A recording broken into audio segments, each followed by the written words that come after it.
Now we finally get into a comparison that seems a little more evened out from the get-go. Does it continue as you take a closer look? Hey, it's Joshua Gar from Android Authority. What's going on, everybody? And this is the Apple iPhone 5S versus the Moto X. Looking at 4.7 inches, it takes on the sizes that we used to see last year, a market that has increasingly been associated with mid-range devices this year.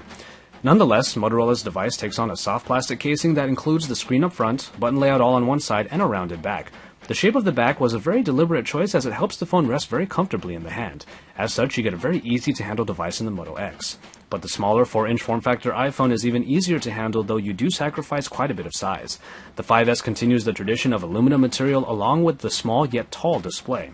The power button is up top with the rest of the buttons on the side, and an updated home button is up front, all of which are classic iPhone. The flat front and back, with rounded sides, make this phone easy to hold in one hand, but of course the size is mostly responsible for this. Nonetheless, you shouldn't have any trouble using either phone in one hand. If you really need the smaller phone, just remember what you might be losing in the process.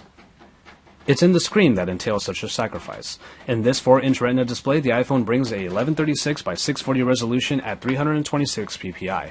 This is essentially the same screen as the original iPhone 5 and thus brings the same good performance. Those who want a better display experience via higher resolutions will have to see if the iPhone offers enough. Nonetheless, the color reproduction is good, especially for the newly revamped iOS 7. On the other hand, we have the Moto X with its 4.7-inch 720p screen.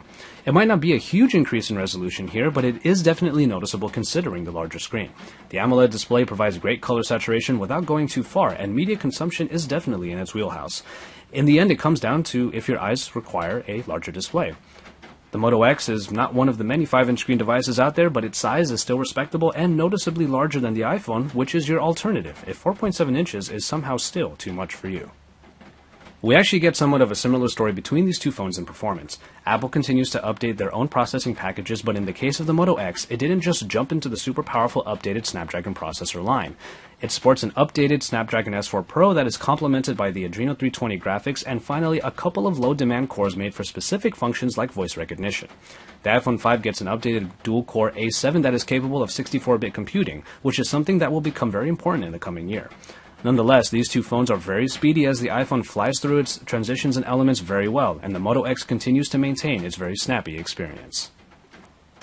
In hardware, it's yet another similar story. Both phones don't have expandable memory or removable batteries. Battery life is very good on the Moto X with its 2200 mAh unit, while the iPhone's 1560 mAh unit is capable of lasting a whole day with the right amount of usage.